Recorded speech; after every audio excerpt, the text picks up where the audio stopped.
Hi everyone. Thank you for joining us today. Have you noticed every time the camera comes on, I move? It's like I don't know, it's like a comfort thing for some reason. I just tend to do that. Just kind of like watched a few of my videos back and then clocked myself doing it, and now I've not done it until it came on and I just like, oh, you're doing that thing again. All right, I almost did it now. But anyhow, welcome and thank you for joining us today. So, today I thought about making this live, but then there's something I've noticed when I go live, the videos are always very jittery. So I thought rather than put you guys through this, or put through that, I would record it this way and then put it up. So this is Elvis Presley, the last 24 hours. So I'm going to give a big shout out to where I've got this from, which is One Media Music. Okay. So I thought it'd be interesting to see this because you guys have been asking, do more of the documentaries, do more of the documentaries. So here we are. Um, where is it? Where's it just gone? All right. Without any further ado, people, let's go. Memphis, Tennessee, the home of the late, great Elvis Presley. W.C. Handy, won't you look down over me? Yeah, I got a first class ticket, but I'm as blue as a boy can be. Then I'm walking in Memphis, just walking with my feet 10 feet off a beam. Here, for the first time, Elvis's closest friends and confidants, known as the Memphis Mafia, tell their own emotional story of Elvis's last few hours on Earth. I turned him over, and I knew he was dead. I just knew it. Wow. Needless to say, a lot of times I've listened to an Elvis song and just broke down, and cried. Elvis took drugs because he liked them. Everybody thinks they're trying to escape anything. He just fucking loved them. Oh, And I get okay. pissed off at the people that helped contribute to it. But I get pissed off at Elvis. He was a smart man. He knew what he was doing, but he denied it. I threatened the doctor.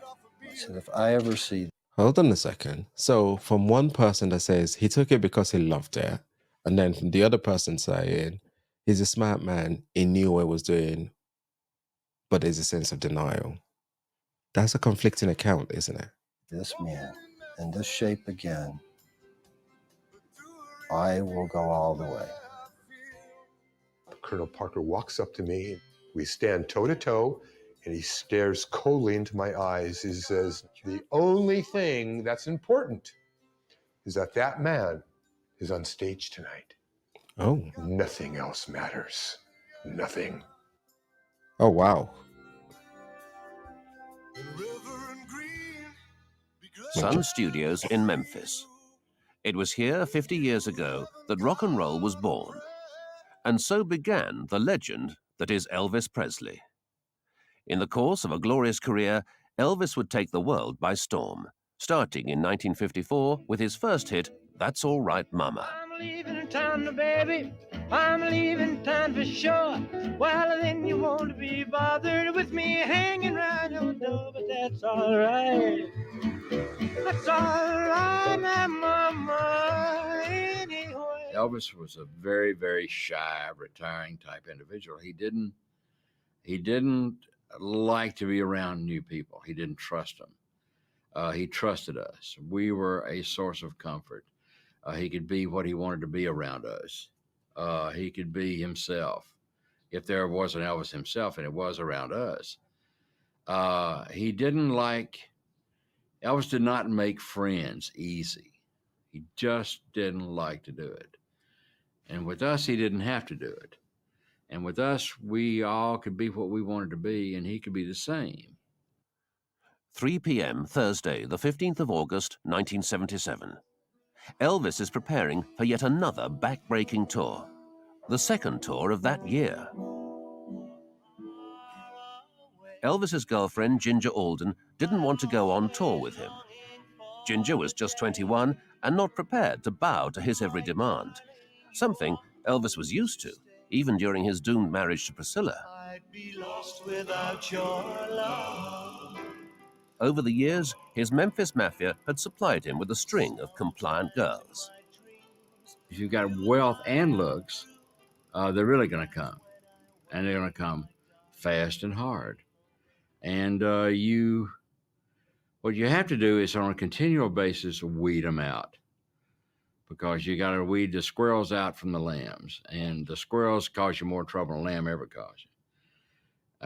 Not because they eat a lot of nuts, but it's because they're crazy, and this is the problem. Excuse me, I'll take that back. Interrupted it with a cough. It's like that because they ate a lot of nuts. Because you got to weed the squirrels out from the lambs, and the squirrels cause you more trouble than a lamb ever caused you. Not because they eat a lot of nuts, but it's because they're crazy, and this is the problem. He was so charismatic that he would draw, he was like, they were like moths flying around a flame. The girl of my best friend. It's funny to me today because just for the hell of it, one Saturday night, at a time when there was only 7 of us, including Elvis. See, on Friday night and Saturday night, Elvis used to let all the girls in that hung around the gates. Okay. Well, wow. And one Saturday night, just for the hell of it, I was bored. So I went around the house and I counted all the women that were in the house with us 7 guys. And this is not an exaggeration. There was 152 women there. Man, I thought I was in heaven. What can I say? It was exciting all the time, and I thought, man, if this is a dream, I don't ever want to wake up, so, but it had its moments too, but, overall, if you look at it, it was such an exciting time. It was something new. Elvis was gifted with the fact that, he was constantly looking for something new to do. And you never knew what this man was going to come up with, The phenomenal part of it was that the screaming and the hollering, and you couldn't hear, they wouldn't stop. And it would, he could sing a number, nobody even knew what he said. It was just pandemonium. It never stopped. Elvis had a tremendous draw to him emotionally and physically, where you looked at him and you thought, that is probably about the best looking man I've ever seen, And he just had a charisma about him. He had a way of pulling you in. People call it Southern charm. He had it in spades. When they say Southern charm, though, I don't think it would have mattered where on earth that man came from. There is just, when you're just blessed, you're just blessed. And I think there's just a thing that just came from Elvis that I've seen anyway, that just came with the man, that he just literally drew your attention, and you had to just go with it. It's you feel compelled to go with it, not because you're being forced to or anything. It's just got an aura, a presence about him. And this is me watching him on the screen, for crying out loud. Imagine being in person. Damn. And he just had a charisma about him. He had a way of pulling you in. People call it Southern charm. He had it in spades. 8 p.m., Thursday, the 15th of August, 1977. Elvis goes to the dentist in search of prescription drugs. He's accompanied by Ginger, Billy Smith, and Billy's wife, Jo. In the movie years, the drugs were in control. The sleeping pills and the uppers for the energy level. I couldn't take them every day. Not to be the goody-goody, but I just couldn't take that pill because I knew it was going to do to me. Make my mouth dry. It was just going to make me wired all day. And I just didn't want to do it. But I had to take them sometimes because he would stay up to 3 o'clock in the morning, 2:30, 3 o'clock, and we get up at 5 to go on location, and there's no way. And I learned from the very start, I sleep when he sleeps. Fire! On the way!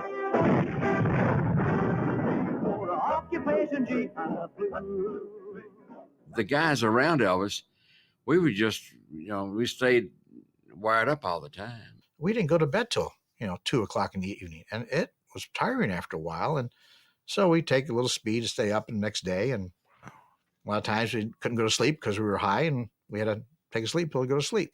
And we lived that way for a long time. We really lived hard, but luckily we were young, we could do it.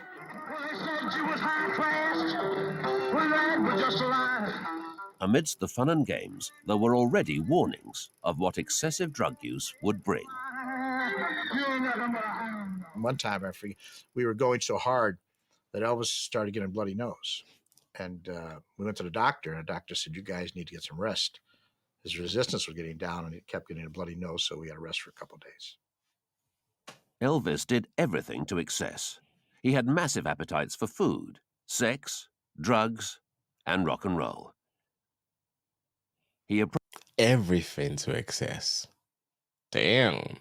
approached his search for spiritual serenity in the same enthusiastic way. Larry Geller was Elvis's personal hairdresser and spiritual guru.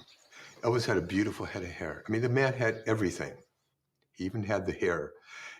It was a little fine.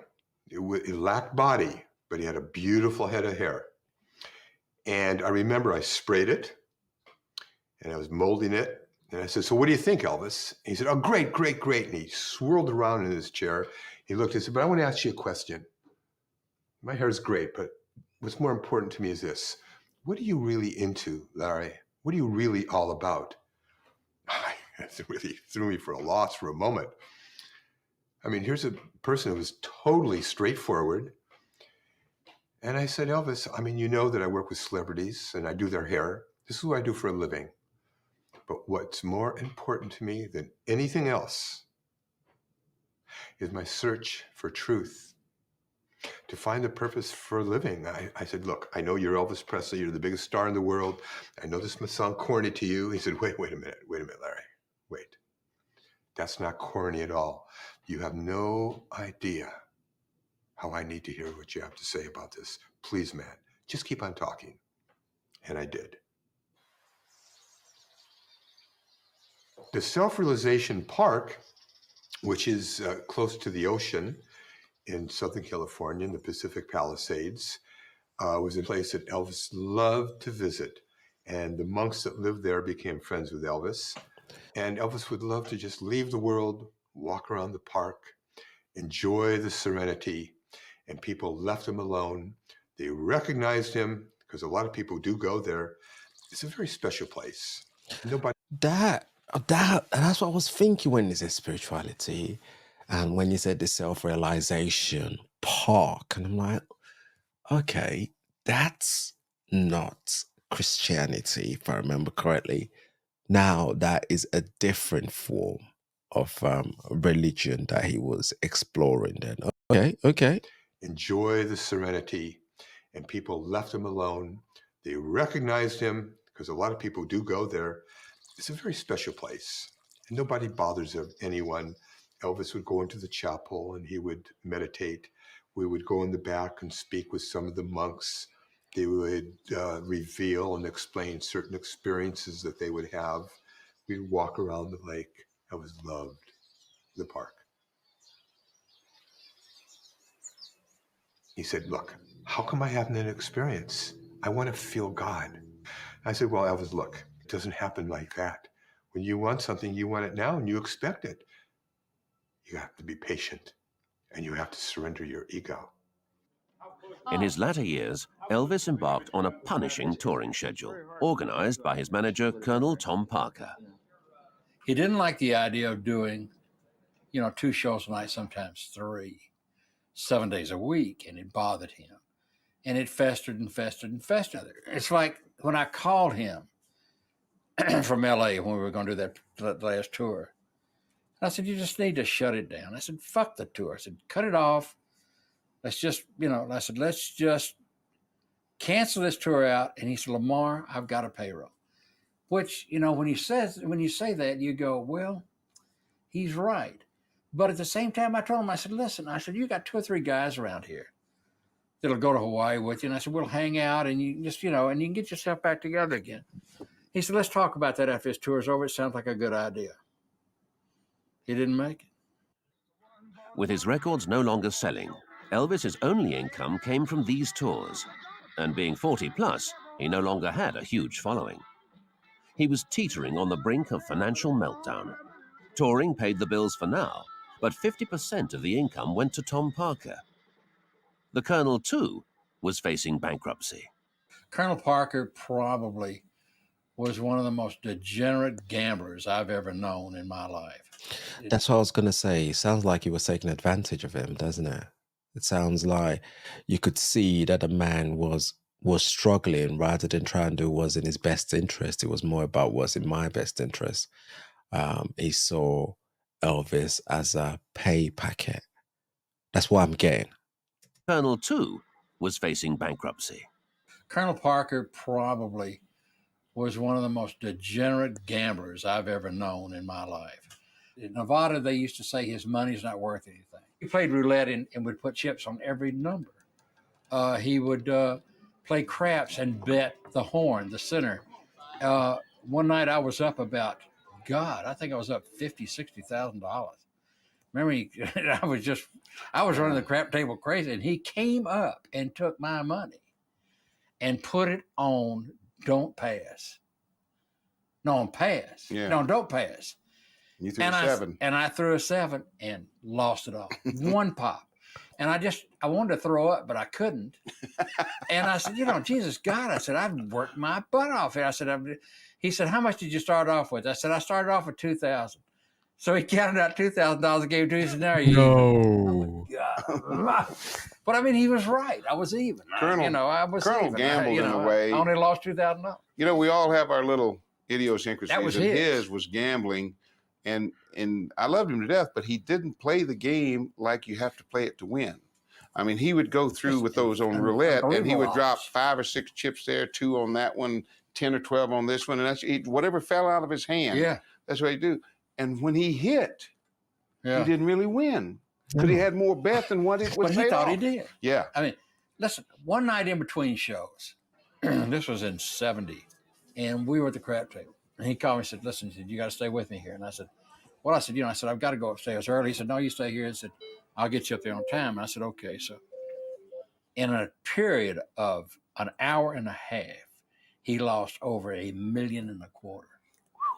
Come on back and let's play a little house so we can do what $1.25 million at that time. My days, you got to be going out of your mind trying to chase back that money. In a period of an hour and a half, he lost over $1.25 million. Come on back and let's play a little house so we can do what we did before. Now, baby, come back, baby, come. One night, I walked down to the casino. I just left Elvis. This is after his show. And I noticed there was a large group of people roped off, and they were all in front of a table watching someone gamble. And as I walked up, it was Colonel Parker by himself at the table with stacks of chips. And he was playing the sucker's game of all games. It was called the Wheel of Fortune. What show is that one? And the odds of winning that game are the worst.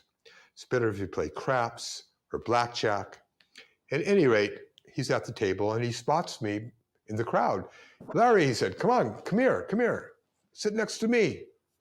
He said, I'm not doing too well. I need some luck. Give me some good thoughts, Larry. I said, okay, Colonel, and I felt so uncomfortable. I really did. After about 5-10 minutes, I said, Colonel, maybe you'll do better now. I hope you will, but I have to get back upstairs because Elvis needs me. I told him I was just going to walk down for a few minutes. So I left. The Colonel was there for hours upon hours upon hours until like 5 o'clock in the morning, and he lost $1.5 million that night.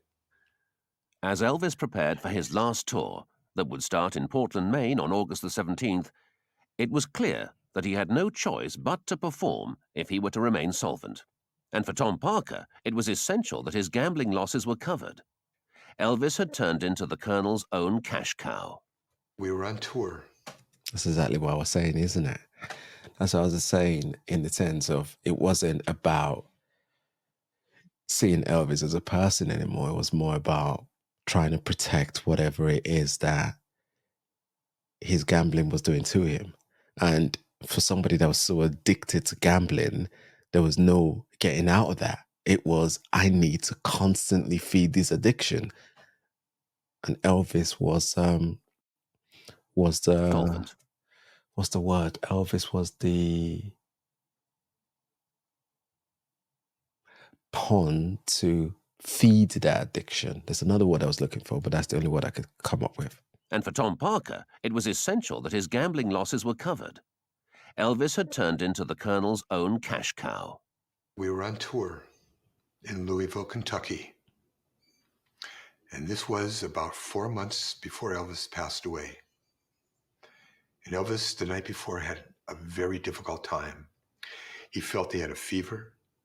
He felt nauseous. He felt flu-like. He couldn't sleep. He had a very, very difficult night.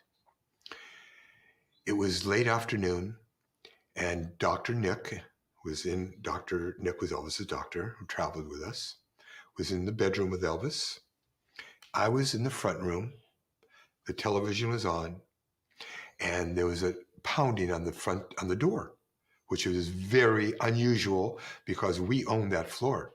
No one was allowed there. We had security cops positioned in front of the elevators. Everything was blocked off. So who would knock on the door like that? So I immediately walked over to the door, looked through the peephole, and there's Colonel Parker, who never came to visit Elvis on tour. I opened the door. I said, Colonel. He said, where is he?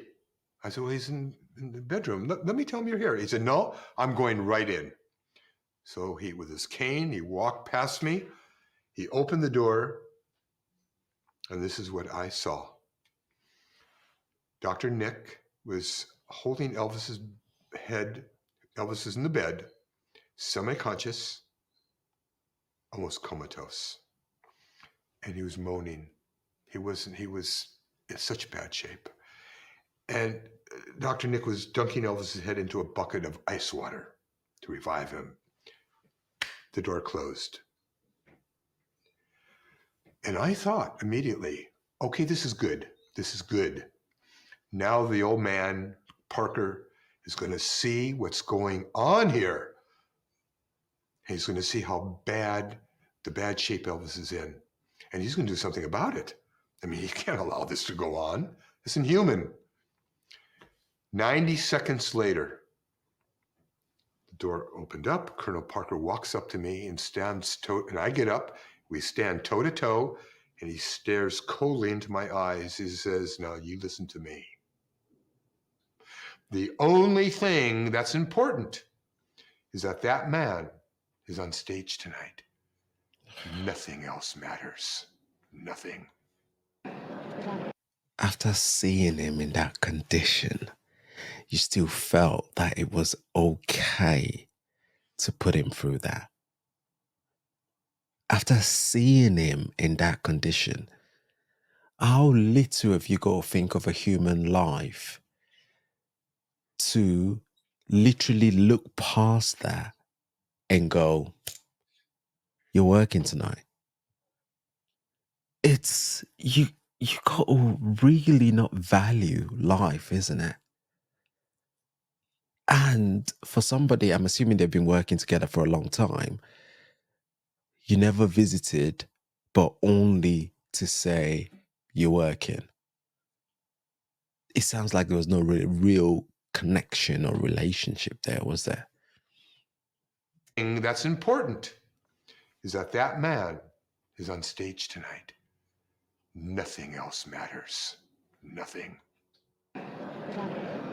There's a lot of them. I can't think of any right offhand. I like to live up to my reputation of being a nice guy. This is it, folks. Beautiful. While committed to a hectic touring schedule at the behest of the Colonel, and with mounting financial and physical problems, Elvis and his mafia had become more and more isolated from the real world. Well, I knew over the years Elvis was very isolated from the outside world. We didn't know what was going on in the outside. We very seldom read the paper. We watched a lot of sports, a lot of TV shows. We didn't hardly watch the news. We were very, very much hidden from everything going on the outside. We lived in an insulated world within our own group. And our group, I mean, somebody said that Elvis really never left his bedroom. Well, he didn't. Elvis would get on his airplane bedroom and go to a hotel bedroom and would go from a hotel bedroom to his Graceland bedroom. Elvis, over the years, every once in a while, he'd get like that. He'd go to his upstairs and he might spend a week or two and not even show his face. But that was only like a week or two. Now we're talking about months, you know. 10 p.m., August the 15th, 1977. The guys were assembling in Memphis for what would prove to be one tour too far. By the mid-70s, Elvis's drug habit had become a serious threat to his life. In 1975, what I had been seeing a little bit of the previous year or so was getting worse, and I was very concerned about his health. It wasn't like it had been before when he was taking the uppers and the sleeping pills. When he started experimenting with the down stuff, that's when we started getting concerned, all of us, not just me. The down stuff is like Demerol and things like that, pain medication that brings you and lets you down and you kind of just float, you know. Dilaudid is like a synthetic and it's 5 times more powerful than pure morphine, mostly given for cancer patients, terminally ill cancer that just couldn't handle the pain. But see, in his mind were not illegal drugs. These were prescription drugs. Now, the doctor's writing them for him. He's abusing them, but they're not illegal drugs in his mind. I got a call from Elvis. The doctors is prescribing a drug that is designed for cancer patients to somebody that hasn't got cancer. Okay. If you're not feeding into a habit that is unhealthy, then what is it? It's I don't know. Questions need to be asked there. The doctor's writing them for him. He's abusing them, but they're not illegal drugs in his mind. I got a call from Elvis saying, "Jerry, can you help me?" And I said, "What are you talking about?" And he said, I'm on the floor. I can't get up. And I said, "Who's there?" And he said, "Nobody." So I ran downstairs. I don't know what car I got into, whatever. Went to the doctor's house, and sure enough, Elvis was there. This was a proud man. You know, he was even proud around us. And this broke my heart. And he was on the floor. So we picked him up, put him in bed. His legs really just wasn't working. I was hurt. I was angry. And I waited downstairs for the doctor to come in. And I said, "What the hell is going on?" He said, "What are you talking about?" And I told him what I'd just gone through. And he said, "Well, you know, this liquid diet, and we're not giving him any drugs. We're just giving him placebos." And I threatened the doctor. I said, "If I ever see this man in this shape again, I will go all the way." I go upstairs, and Elvis is on a stationary bicycle. He's going full speed. She probably hadn't been out of the bed in 4 weeks, right? And Charlie doesn't know what's going on. He doesn't know about my meeting with the doctor and everything. And damn it, Charlie, when you get your medical degree, you can start telling the doctors how to treat me. And he was furious. Elvis took drugs because he liked them. There was everybody thinks that there's some sort of supercilious situation where he would develop this thing of trying to escape anything. He just fucking loved them.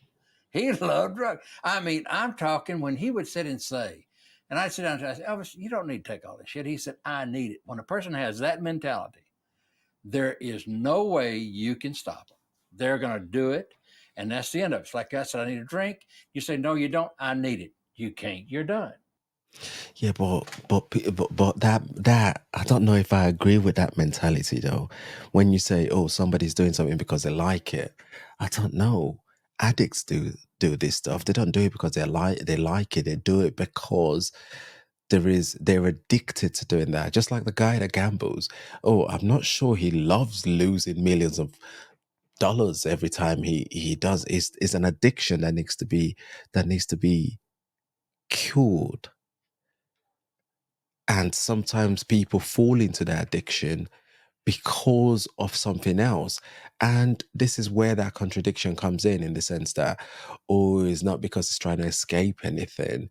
Unless the man tells you that that's not the case, everything is pointing towards that. You need to perform even though you're not well.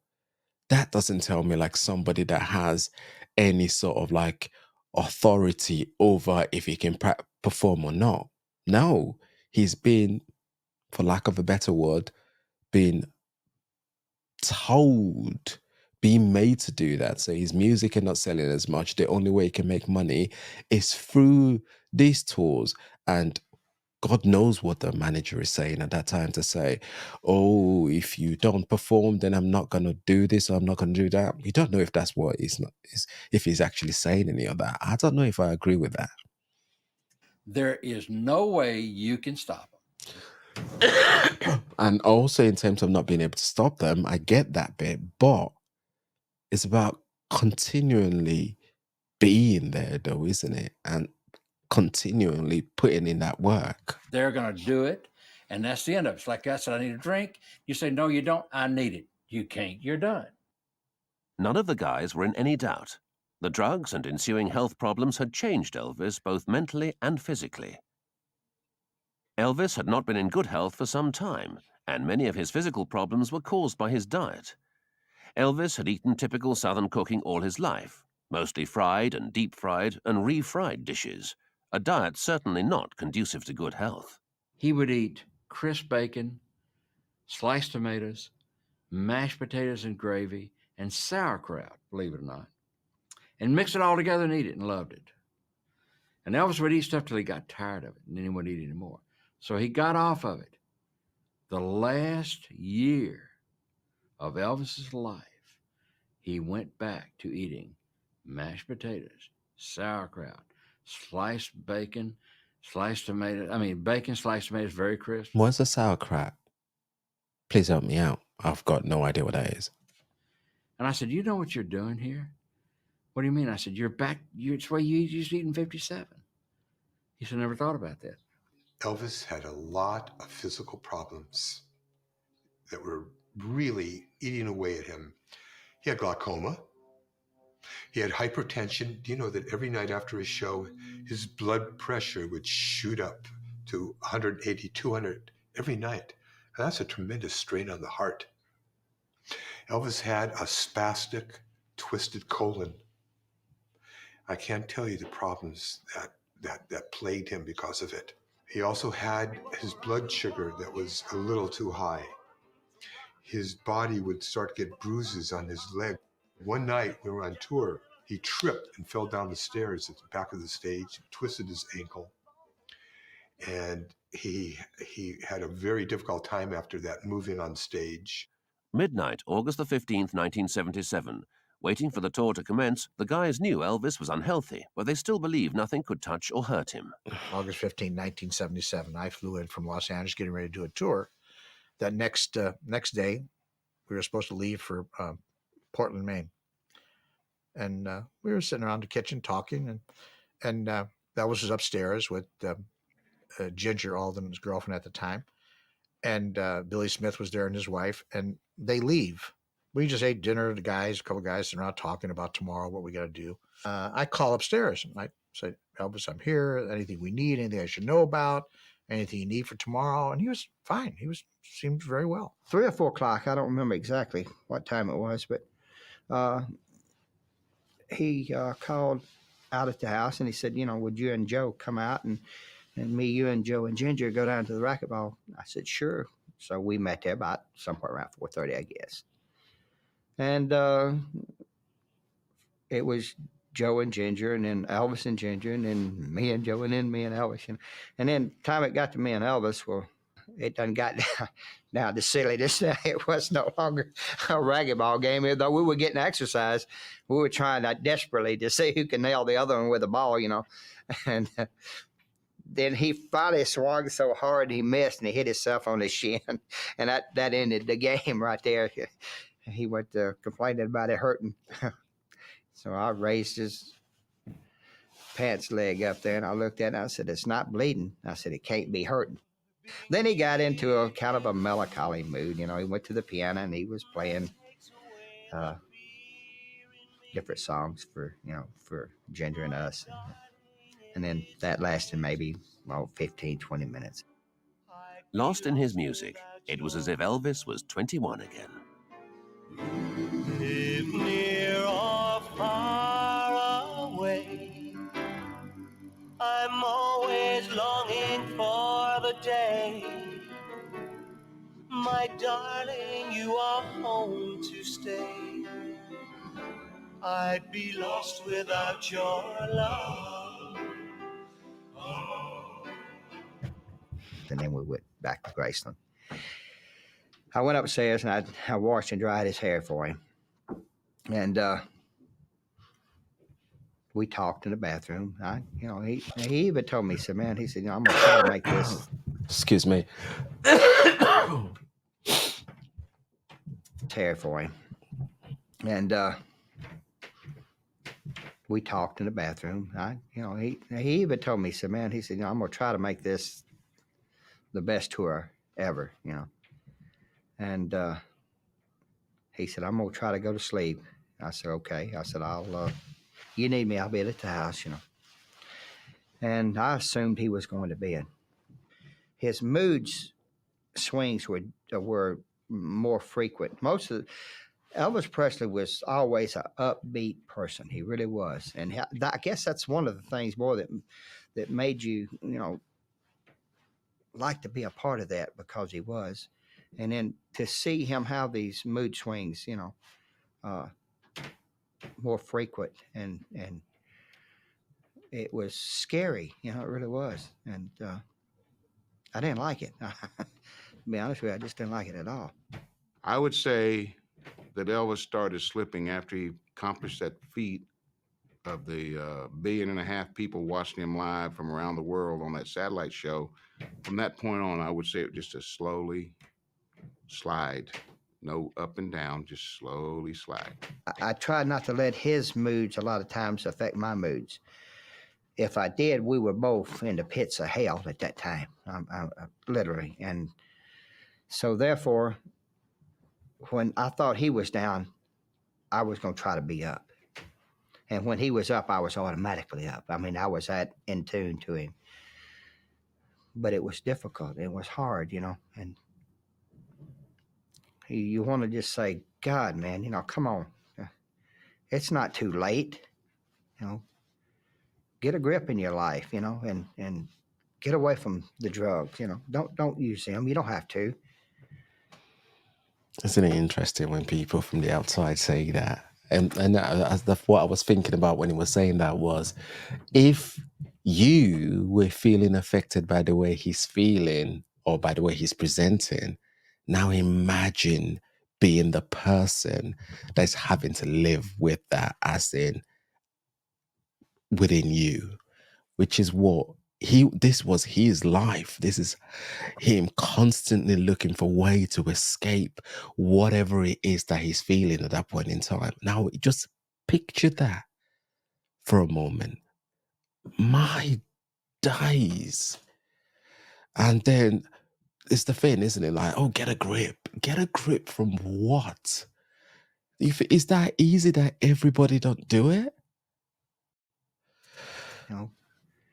Get a grip in your life, and get away from the drugs, Don't use them. You don't have to. And take a little time off. Nothing's that impressive. You don't owe anybody anything. If you get rid of me tomorrow, and I told him that, and I meant it from the bottom of my heart, if you get rid of all these guys, they will understand. And if they don't, they were not your friends to start with. But take some time off. And he'd just look at me and say, I can't. I owe too much to too many people. We lived a wild and fast life in those matter of years that he was on Earth. So, like that song, you know, he did it his way. I'm not giving the song any credit, but I wish he would have changed and did it our way, but he did it his way. And we could talk to him at times. He'd sit and agree. He'd say, yeah, I'm going to change my life. Yeah, I'm not ready. I'll do it when I'm ready to do it. And we all had that hope because the last vacation in March of 1977, we all went to Hawaii. We had a great time. He was in a great mood. He was out there on the beach having a good time. He was overweight at the time, but he was smiling. We thought, hey, this is a good chance. You know, he cleaned his act up for about 30 days or more. But then all of a sudden, boom, right back again.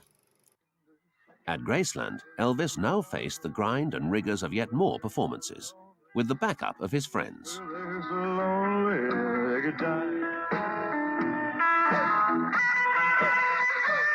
None of them were happy. Elvis's decline had accelerated.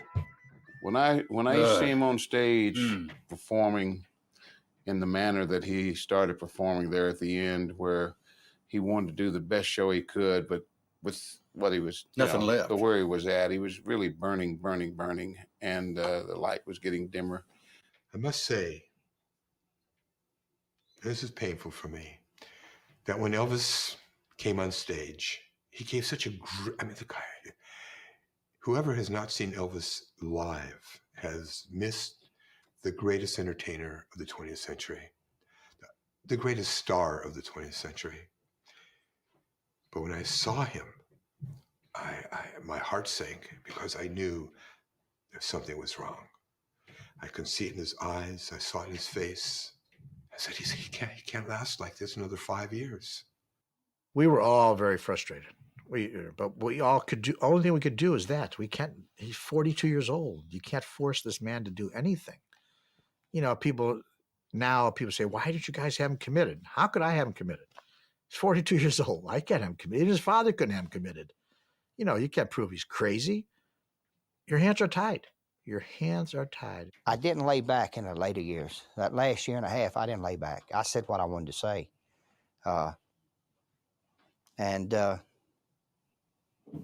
The hell of it is, after all, I look back on it, it didn't do any good, you know, and that's what hurts more than anything. 6 a.m., the 16th of August, 1977. Elvis was restless. He told Ginger he was going to read in the bathroom. 2 p.m., the 16th of August, 1977. Ginger went to the bathroom to check if Elvis was okay.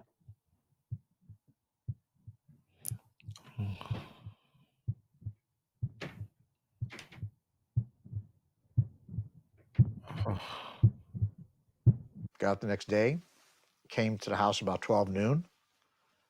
This is the 16th, and about 2 o'clock, the phone rings, intercom, and one of the maids picks up the phone, and it's Ginger. She says, "Come upstairs. I need help. Elvis fainted." So I ran upstairs. I go into the bathroom, and Elvis had fell over. He was laying on the floor. I turned him over, and I knew he was dead. I just knew it. But I was hoping he wasn't.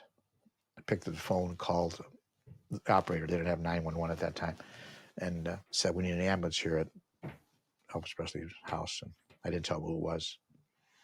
And meanwhile, I couldn't do mouth-to-mouth resuscitation because Elvis' mouth was closed shut. There was no way possible. There's rumors I did that, but somebody made that story up.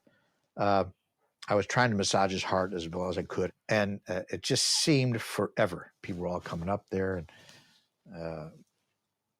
it was pandemonium.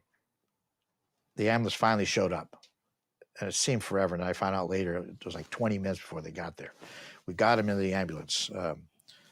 Stretcher came, got him down in the ambulance. I jumped in the back of the ambulance all the way to the hospital, we're talking to him, and we get to the hospital real quick, the Baptist hospital. Got there, and they rushed him into the emergency room. I tell you, it was tough. And 30 minutes later, about 30 minutes, I would think, doctor came into the room and he said, Elvis has left. Elvis is gone. And we all broke down and we all hugged each other. And it was, very, very emotional time, naturally. We were, still in a state of shock, even when you think about it. We never thought this could ever happen. I go to Graceland. I pulled into the gates, and Elvis's uncle says to me, Larry, did you hear what just happened? I said, no, what happened? He said, Elvis just died. Well, wait a minute, what did you just say? He said, Elvis just died. I look up at Elvis's bedroom, and I looked at him. I can't begin to tell you the state of mind that put me in. About 1:30 or 1:45, the phone rang, and it was my cousin Patsy, who is Elvis's double first cousin and my first cousin. So she had called out there, and she said, "Oh my God," she said, "Elvis is dead." And I said, "Whoa, wait a minute, Patsy." I said, "What do you mean?" I said, "Is he gone to the hospital?" She said, "Yeah, they've taken him to the hospital." I said, "He's been, in the hospital before." I said, he'll be all right." She said, "No," she said, "he's dead." There was a PR guy from the hospital was there with me. He asked me, he said, "Do you want to make the announcement that Elvis is no longer with us?" And I couldn't do the announcement. I couldn't make the announcement. The press, I told the PR guys, you do it. I can't do it. And God, we're driving down, and the radio's on, and they play an Elvis record, and the disc jockey says, "By the late Elvis Presley." I literally went berserk. I realized I'd never see Elvis Presley again. And it's the first time I realized it. And I hit this wall so hard. I crushed my hand. I had to have an operation. Still has scars. And Colonel was on the phone to Joe. And he was saying, "Yes, I know, and you need to do this, you need to do that." So he hung up the phone, and I was leaning on the television set. It was on a stand. And I was leaning on it, my left arm, in fact. Things become really indelified in your mind. And he walked up within probably 8 inches of my face, 10 inches. And he said, "You got to go back to Memphis. Elvis is dead." And I looked at him, and it hit me like a sledgehammer. And I looked at him, and I said, "Listen," I said, "you know what?" I said, "You finally ran him to the ground, didn't you?" And he got mad at me. I said, "You know what I'm talking about." I said, "Y'all wouldn't let him up. You kept working. You kept working." He said, "You need to leave." And I said, "Yeah, I'm going to leave to keep from knocking your damn teeth out." When they brought him, to the house and all the next day, I had some. What I was just thinking there just now was when I was talking about the idea of dehumanization and how Elvis was seen by this manager guy. It's very clear that even after everything, he still didn't care, isn't it? What the impact was, not only now Elvis is gone, but the impact of this on everybody else. He still didn't care. When they brought him, to the house and all the next day, I had some relief, you might say, when I saw him, because I realized it's true. You've got to accept it. It's true. Whereas before I could believe, that he was just sick, in the hospital. I was just hearing what they wanted to tell me. But when you see the real thing, then it's there, and you got to deal with it. I got into the house, and there is a group. A lot of the guys are there, and there's little Lisa Marie walking around saying, "My daddy is dead. My daddy is dead." Vernon, his father, is sitting in a chair. He said, "Larry, Larry," and I run over to, and I clasp collapse into his arms. What am I going to do? What am I going to do, Larry? He said, Larry, you're going to have to go do Elvis's hair. You got to go to the mortuary, Larry. You got to, he knows, how he would like to look. I said, don't you worry, Mr. Presley. Don't you worry. I'll go. And I would have never, ever thought he would have died. We all talked about it, but he's too strong. He was too strong of a person. We said he's going to change his life. And he didn't. It was tough. It got to a point where a lot of guys don't want to talk about it. I think that he had so much to give. And here it is, he hits the floor and died by himself. And I think that's horrible. I think nobody wants to die. And nobody wants to, especially die alone, I don't think. It'd have been so nice if we all could have been around him. But, as it was, he fell forward on the floor and died. It's horrendous. I was led by these police officers into a brick building that was very cold, very dark. It's a long corridor. I walked down this corridor, and all I could hear was my heart beating, thumping, boom, boom, boom. And I stopped in my tracks because I saw what was in the other room. There was a table. I saw a body on the table with a sheet. I walked into the room. There was Elvis. I walked up to him. I stood right by his head on this side. Charlie Hodge stood on the other side. There was a few morticians in the room. And there was a silence for a long period of time. I just looked at that face, that beautiful, magnificent face.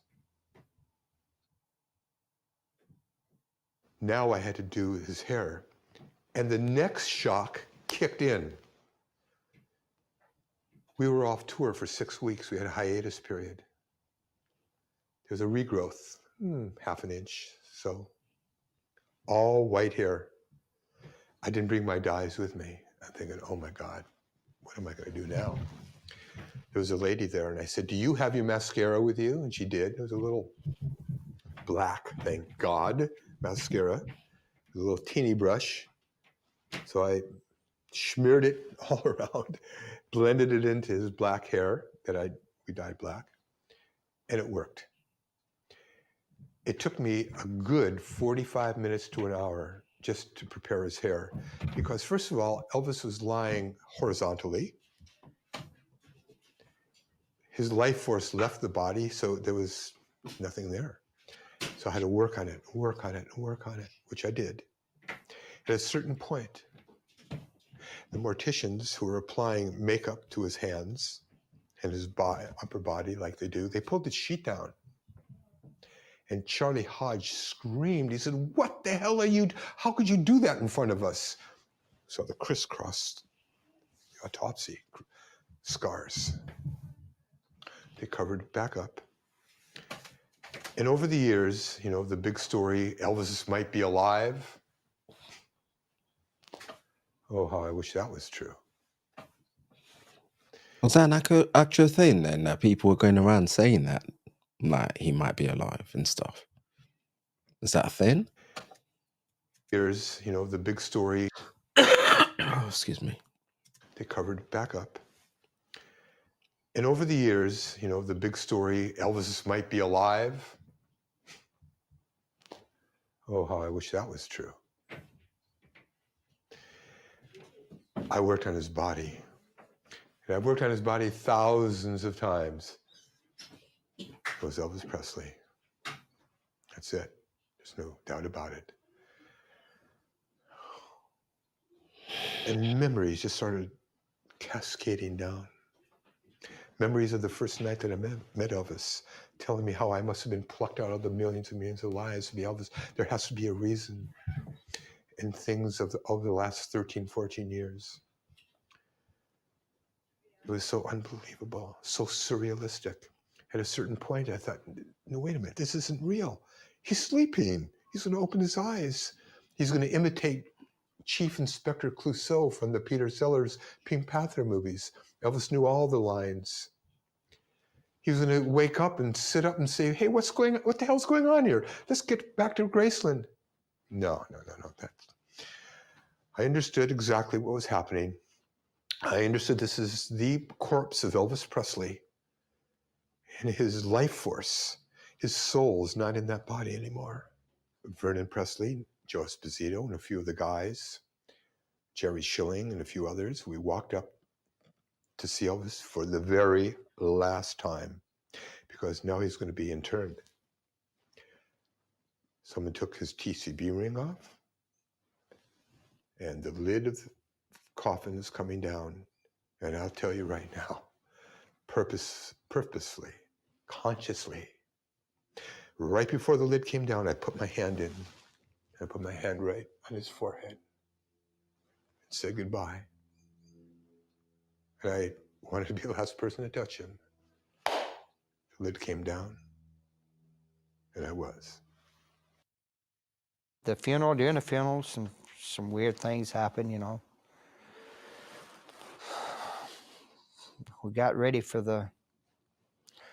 to load the casket into the hearse. After we loaded it and all of a sudden this tree limb broke and made a hell of a sound, really did, made a crashing sound. It was not that big a tree limb, but it was big enough.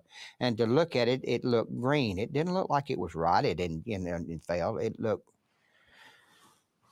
everybody kind of looked at each other, and of course I think Lamar said something, you know, said, well, he's still at work or something like that, you know. Then we got to the mausoleum, and they had him set up, and there was this little round window up above, and it faced east and west. And it was, I guess around 3-4 o'clock in the afternoon. And when the sun finally came over, where the wood separates the panes, there was 4 of them, it threw this pretty across that casket you've ever seen. Of course, I can't tell you the cold chills that run across my body, you know, from the thought. You know, my best friend is dead. No matter what you want to say, that's the biggest loss to me I've ever had. And we can say he had a good career, we can say this, we can say that, but the guy's dead. It was that rocket ride with Elvis that we went through. It was such a part of life, you know, and a fascinating one at that. And you can't just turn that on and off when you get ready. There's times when it'll hit me and sometimes it's happy, sometimes it's sad. And needless to say, a lot of times I've listened to an Elvis song and it just broke down, you know, and cried. Because that's an experience on its own, isn't it? That is, he's gone, but people have been left behind, isn't it? Either people that are very close to him or people that lived through this journey with him, either as fans, whatever it is, or whatever capacity it is that you did go through that journey with Elvis, you're left behind and you're having to try and make sense of what's happened. It's... Needless to say, a lot of times I've listened to an Elvis song and it just broke down, you know, and cried. Oh, I wish I was in the land of cotton. Old times, they are not forgotten. Look away, look away, look away, Dixieland. There's not a day that goes by I don't think about him. I have dreams about him. I've had him, my last wife. One night I just jumped up in the bed, sitting straight up. Elvis said, Holly, Lamar. And I heard him, and he woke me up. I mean, I heard his voice like he was right next to me. And I was in a cold sweat. She said, what is it? I said, he just hollered at me. And every day it goes on. Early Lord, one frosty morn, look away,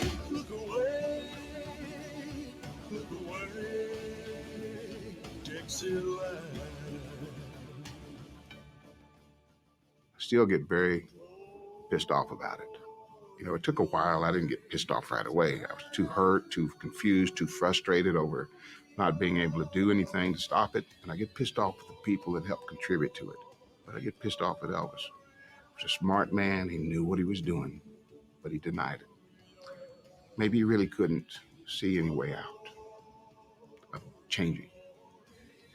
He mentioned it to Billy, his cousin. Billy told me that last year when we weren't around. He mentioned to him that, you know, maybe he did sometimes take a little bit too much medication.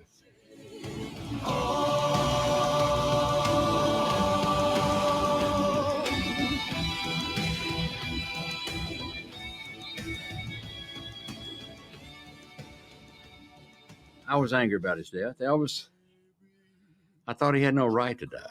I thought he had no right to die at that age. I think that he left too much on the table. If anybody ever left too much on the table, Elvis did. Bound to die, but all my trials, Lord, soon be over. I just flashed back to all the good times we were having there. You know, the parties up at the pool and smiling and laughing and having good times, but it's never going to happen again.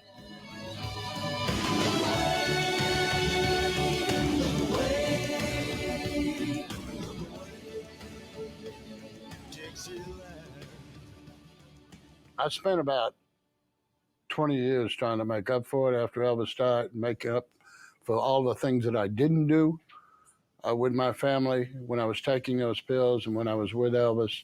I'm not very proud of those things. But that was the way of life we had. It was a mentality that Elvis really set, and of course we didn't have to go along with it, but we did, is that the life it belongs to the guys and not the wives. And he excluded the wives a lot in what we did, but that's really no excuse for me.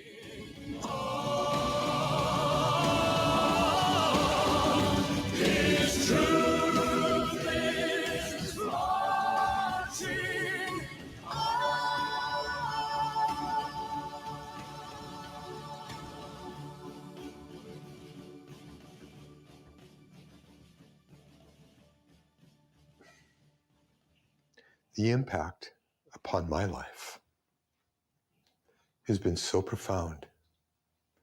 Not just meeting Elvis and working for him and having the unique relationship that I did have with him, but his death.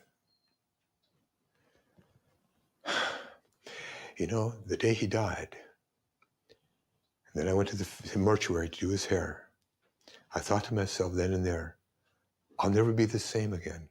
And I haven't been. It's almost like my soul ruptured, so to speak. Yes, you know, you come to terms with it, but it stays with you. And that moment, those moments of his death have remained until this very moment, and I'm sure they will until I take my last breath. Put on my blue suede shoes and I boarded the plane. Touchdown in the land of the Delta Blues, in the middle of the pouring rain. W.C. Handy, won't you look down over me? Yeah, I got a first class ticket, but I'm as blue as a boy can be. Then I'm walking in Memphis, just walking with my feet 10 feet off a beam. Walking in Memphis, but do I really feel the way I feel? Saw the ghost of Elvis on Union Avenue, followed him up to the gates of Graceland, and I watched him walk right through. Now security, they did not see him, they just hovered around his tomb. But there's a pretty little thing waiting for the king down in the jungle room. When I was walking in Memphis, I was walking with my feet 10 feet off a beat. Walking in Memphis, but do I really feel the way I feel?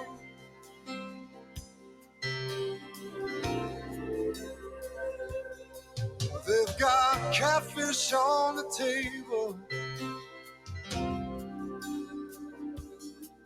They've got gospel in the air. And Reverend Green, be glad to see you when you haven't got a prayer.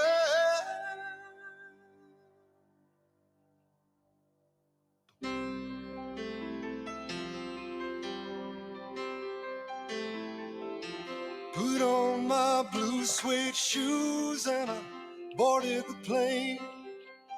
Touchdown in the land of the Wow. Delta Blues.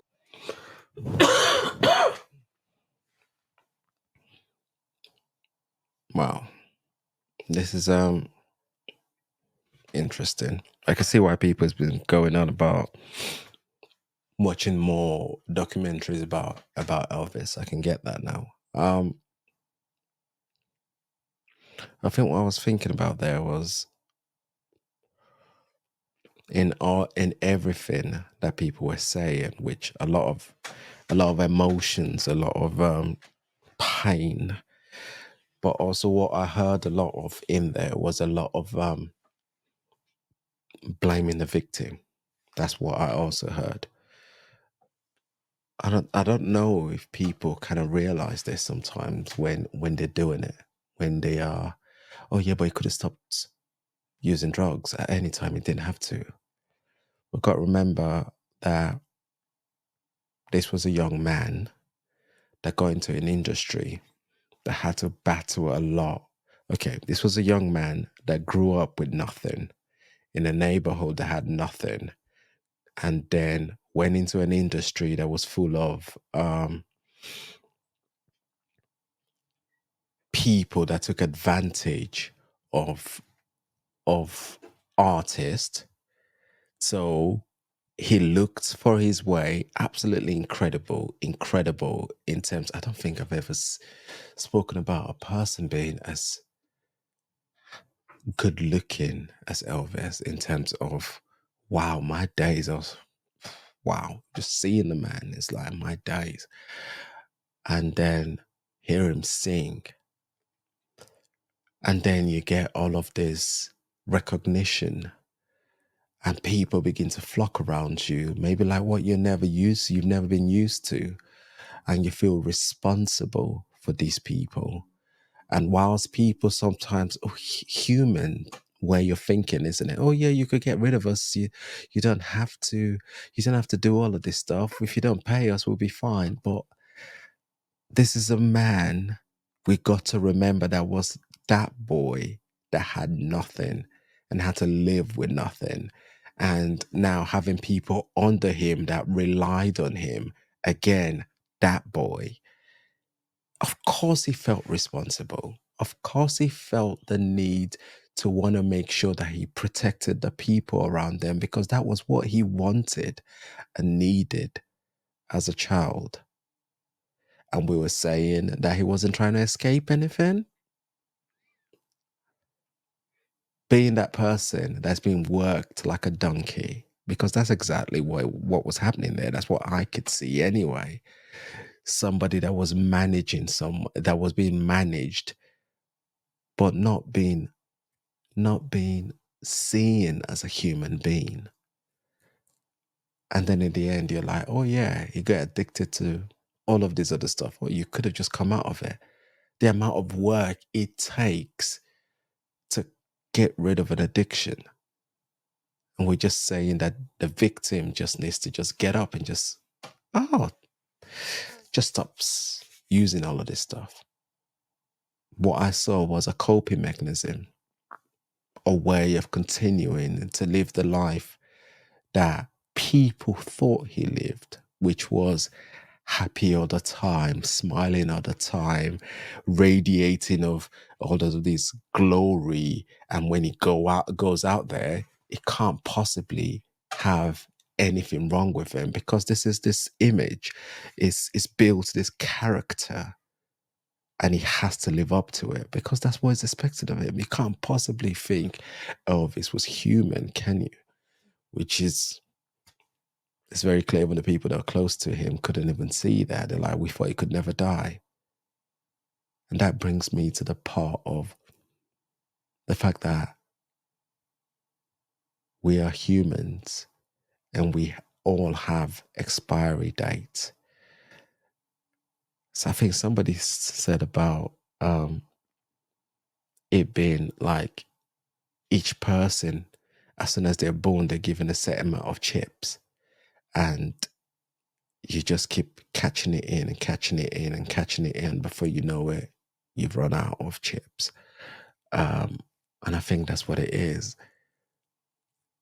But the most important thing is that rather than see the loss that's happened, which is a huge loss to humanity, by the way, you should see the blessing that came with the person being around. And this doesn't just apply to Elvis. I believe it applies to everyone around us as well. We can relate to this on a personal level. Everybody that's come into your life has brought with them an experience, good or bad. But whatever it is that experience brought to you is meant to shape something about you. Is it that meant to make you more aware of how you treat people? Is it meant to make you more aware of how you interact with people, how you interact with your environment, how you go through life, recognizing that you got to be better, cautious, curious,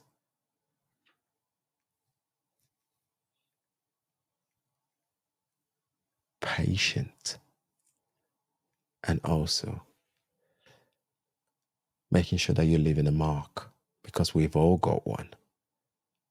You want to leave knowing that you've left a mark. And my days, did this man leave a mark. Let me know what you think. And I really enjoyed this documentary, albeit sad, a sad one, but I enjoyed that journey. It's a shame I couldn't do it live, but you guys let me know what you think. Keep leaving your recommendations and I'll try and react to them as quickly as possible. Until next time, people, it has been Kings. Peace. Bye for now.